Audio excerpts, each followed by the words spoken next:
அது என்னமோ தெரியலங்க, நம்ம ஃப்ரீடம் வச்சாதாங்க மழை வருதுங்க. ஆனா ஒன்னே ஒண்ணு, நாங்க கையை உயர்த்தி வானத்தை நோக்கி டிக்ளேர் பண்ணோம், தேவன் செய்ய நினைத்த காரியம் தடைபடா.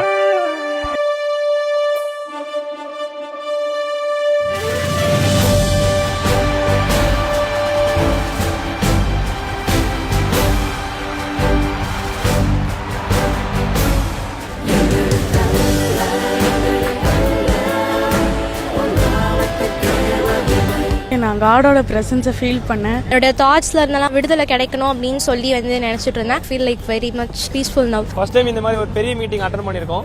எல்லாருக்கும் நல்லா ஒரு எக்ஸ்பீரியன்ஸா இருந்தது. காடோட presence I can able to feel. Many times we don't address what is happening around us. பரிசுத்தமாகிறேன்னு சொல்றோம், ஆனா எப்படி பரிசுத்தமாகிறது? பிரெயின் பத்தி பேசும்போது காட் நம்ம கூட பேசின மாதிரியே இருந்துச்சு. ரொம்ப நாள் போராட்டமா இருந்துச்சு சிந்தைக்குள்ள, அதுல இருந்து ஒரு விடுதலை வந்து தேவன் கொடுத்தாரு. மைண்ட்ல அவ்வளோ விஷயம் ஓடிட்டு இருந்தது. அவ்வளோ டிப்ரெஸ்டா இருந்தேன் ஒரு 2 டேஸா. நான் ரிலீஃபா இப்ப வீட்டுக்கு நிம்மதியா போறேன்.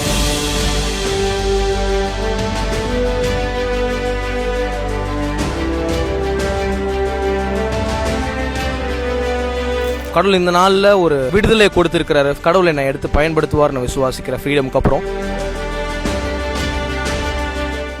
சிந்தையிலே பிசாசு கொண்டு வருகிற அந்த போராட்டங்களை கர்த்தர் விடுதலை கொடுக்க விரும்புகிறார்.